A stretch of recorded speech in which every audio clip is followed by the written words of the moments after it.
Good morning students, I am Mrs. Navdeep Kaur and we are doing phonetics. phonetics में problem होती है, लिखा कुछ जाता है, बोला कुछ जाता है, कुछ वर्ड साइलेंट होते हैं, कुछ की प्रोनाउंसिएशन क्या है, इनको सॉर्ट आउट करने की कोशिश करेंगे। जब भी कभी सी के साथ ई आई वाई आता है तो वहाँ साउंड स की होगी। सी के साथ ई आई वाई आता है तब साउंड स की होगी। सी को कभी तो हम स से साउंड लेते हैं, कभी क की साउंड आती है, कभी च की। लेकिन ये एग्जांपल देखिए, जब सी के साथ ई आई वाई आता है तब हम उसे स की साउंड लेते हैं। एग्जाम्पल आपके सामने है, आप नोट कर सकते हैं।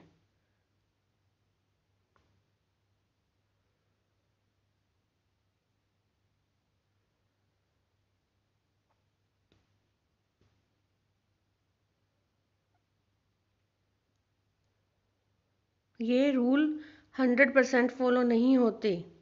Exceptional cases are always there. आपने कंफ्यूज नहीं होना। कुछ हद तक हमारे ये काम में आते हैं, ये ट्रिक्स हैं जिससे आपको कुछ सहायता मिलेगी। लेकिन आपने ये नहीं सोचना कि हर जगह 100% रूल फॉलो होंगे। ये इंग्लिश है, इसको ऐसे ही हमें करना होगा। जब सी के साथ जब सी के साथ A O U Q L N R T S आ जाए तब उसकी साउंड क होगी।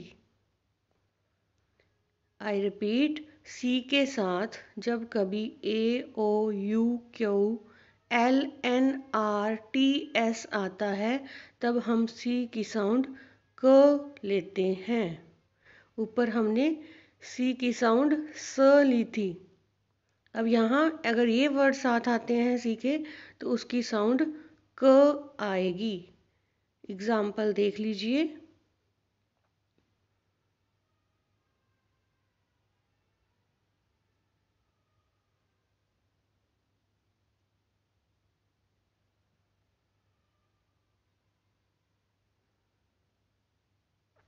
जहाँ पे भी सी आ रहा है साउंड क की आ रही है।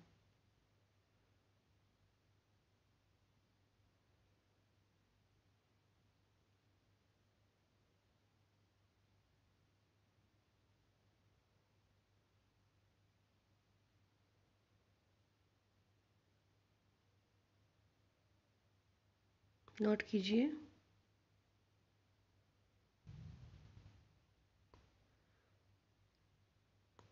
कुछ हद तक आपको इससे फ़ायदा होगा।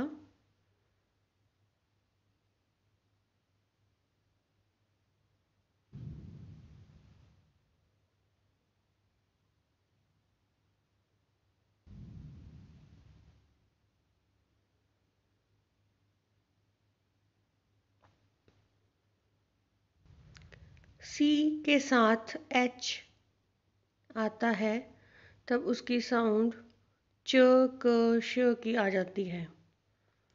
सी प्लस एच होता है तब कभी तो उसकी साउंड च की आती है, क की आती है और श की आ जाती है। इन बातों से इंडियन को काफ़ी प्रॉब्लम होती है। जब न्यू हम सीखते हैं इंग्लिश, प्रोनाउंसिएशन में दिक्कत आती है। कुछ वर्ड को क्या बोला जाता है, साइलेंट वर्ड्स होते हैं, तो ये सबके साथ होता है। जितनी हम कोशिश कर सकते हैं हमें सीखना चाहिए। एग्जाम्पल देखिए, सी के साथ जब एच आता है तो साउंड कभी तो च की आ रही है, कभी क की आ रही है, कभी श की आ रही है। स्कूल,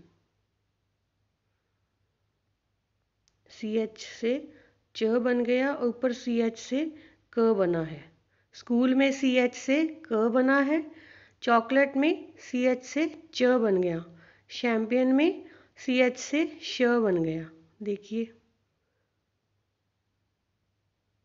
अगर हम नए हैं, नहीं हमें पता, तो हम तो चैंपियन बोल देंगे इसको।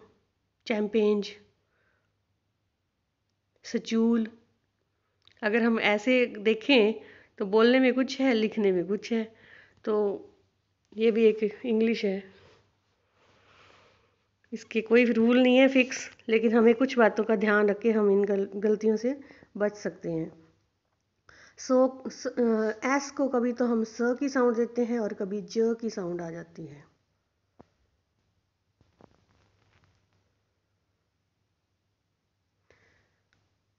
ये दिक्कत भी काफ़ी आती है हमें। स कभी तो प्रोनाउंस हो रहा है स की साउंड, कभी ज की साउंड, जिससे बच्चे काफ़ी प्रॉब्लम में आते हैं।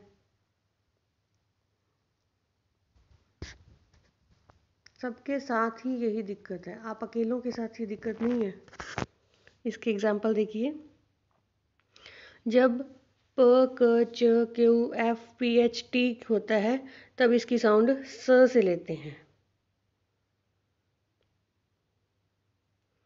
जब P K C Q F P H T आता है तब हम उसकी साउंड स से लेते हैं। आप साथ साथ नोट करते जाइए, इसीलिए वीडियो को इतना स्लो किया है। एम जे जी सी एच एस और एन आता है तब ज की साउंड आती है, जेड वाले ज की साउंड।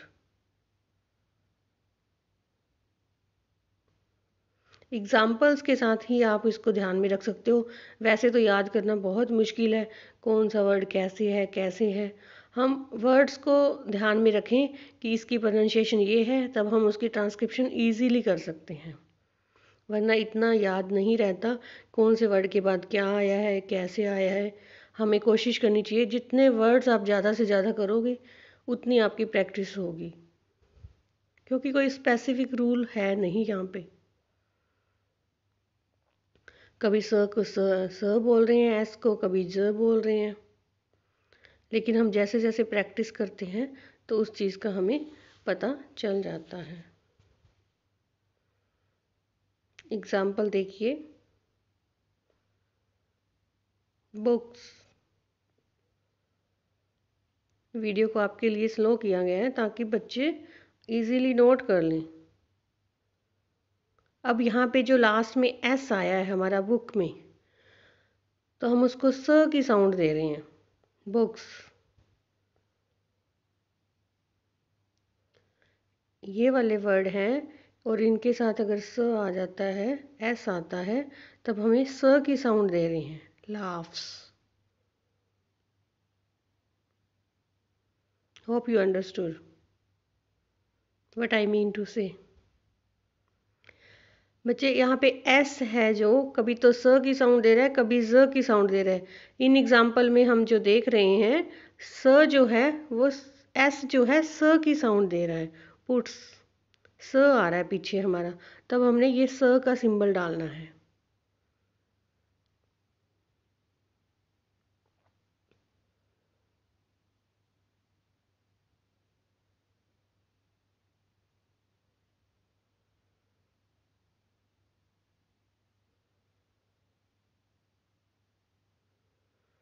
वीडियो को अगर स्लो करते हैं तो वीडियो लंबी काफ़ी हो जाती है, फास्ट करते हैं तो आप जल्दी लिख नहीं पाते। अब यहाँ पे जो एस है वो ज की साउंड दे रहा है, एल हमारा साइलेंट है फर्स्ट वर्ड में। यहाँ पर एस से ज की साउंड आ रही है, इन वर्ड्स को नोट कीजिए।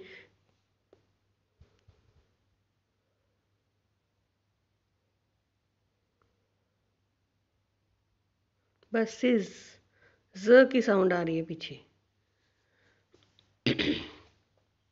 हमारा लेटर तो एस था, लेकिन यहाँ पे साउंड ज की आ रही है।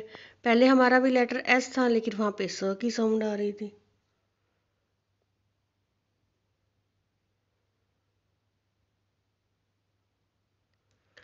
अब हम देखते हैं कि जब वर्ड के पीछे ईडी आ जाता है तब हम उसको आईडी और डी का टी हो जाता है, टिड हो जाता है। टी प्लस ईडी होता है तो वो टिड हो जाता है। जब भी वर्ड के पीछे टी प्लस ईडी होता है तो वो टिड हो जाता है। एग्जाम्पल से आपको ज़्यादा समझ आ जाएगी, लेकिन आपने ये ध्यान में रखना है जब हम ट्रांसक्रिप्शन करते हैं। बोलते हुए तो हम कभी कुछ बोल देते हैं, कभी कुछ बोल देते हैं, क्योंकि हम जैसे सीख रहे हैं शुरू से वैसे ही बोल रहे हैं। अब कुछ अजीब लगता है, ये क्या चक्कर है, इसका मतलब हम पहले से गलती बोलते आ रहे हैं। वांट, वांटेड, कोई टेड बोल देता है, कोई कुछ बोल देता है, तो हमें अच्छे से पता ही नहीं चलता। लेकिन आपने अब एग्जैक्ट करने की कोशिश करनी है। जब टी के साथ ईडी प्लस करते हैं तो टिड बनता है।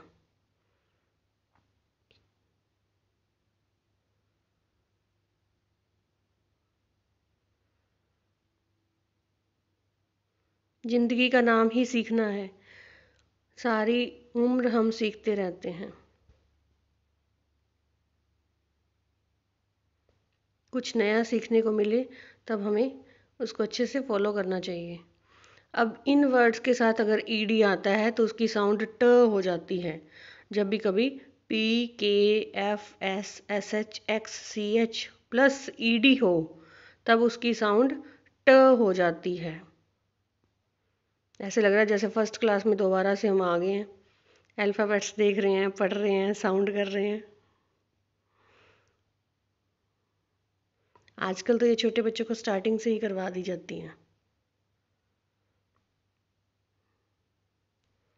जब कभी P K F S S H x और सी एच के साथ ईडी आता है तब उसकी साउंड ट हो जाती है। एग्जाम्पल देखिए। अजीब लगता है काफ़ी, हमने कभी ये बातें नोट नहीं की थी पहले। अब ईडी है वो पीछे टी ट की साउंड दे रहा है, बुक्ड। ऐसे लगे अगर हम बोलें तो कहेंगे ये गलत बोल रहे हैं जी। पास्ट, पास्ट भी अब पास्ट बोला है। अगर हम एग्जैक्ट भी बोलते हैं तो इसमें भी काफ़ी कन्फ्यूज़न होगी लिसनर को कि ये बोल क्या रहा है। ए आर ई को भी आर बोलते हैं, ओ यू आर को भी आर बोलते हैं। इनके पता नहीं प्रोनाउंसिएशन का यही सिस्टम है। We have to follow it, don't get confuse, enjoy.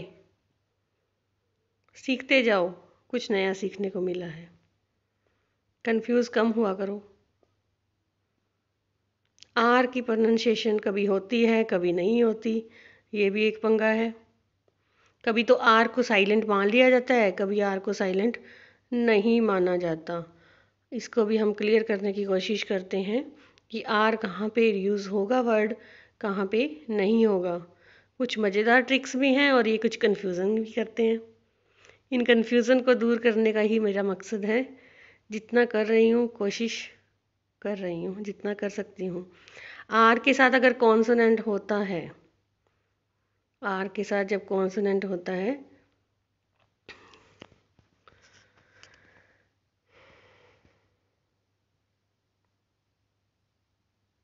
तब हम डॉट ही लगा देते हैं कई बार।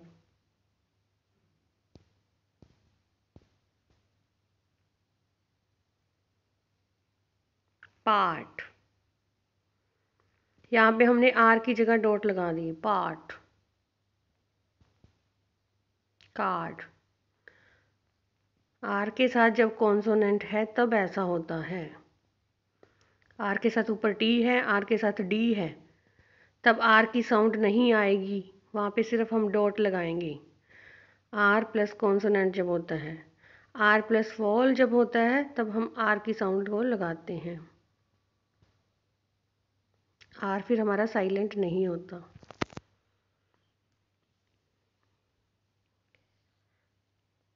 जैसे रिस्क, आर के साथ आई है, यहाँ पे आई हमारा वोवल है, इसलिए हमने रिस्क आर को लिखा है। देखिए आर के बाद जब हमारा वोवल आता है तब हम आर को लिखते हैं। आर के साथ जब कॉन्सोनेंट था तब हम सिर्फ दो डॉट लगा रहे थे। वर्ड्स को नोट कीजिए, काफ़ी हद तक आपकी कन्फ्यूज़न दूर हो जाएगी।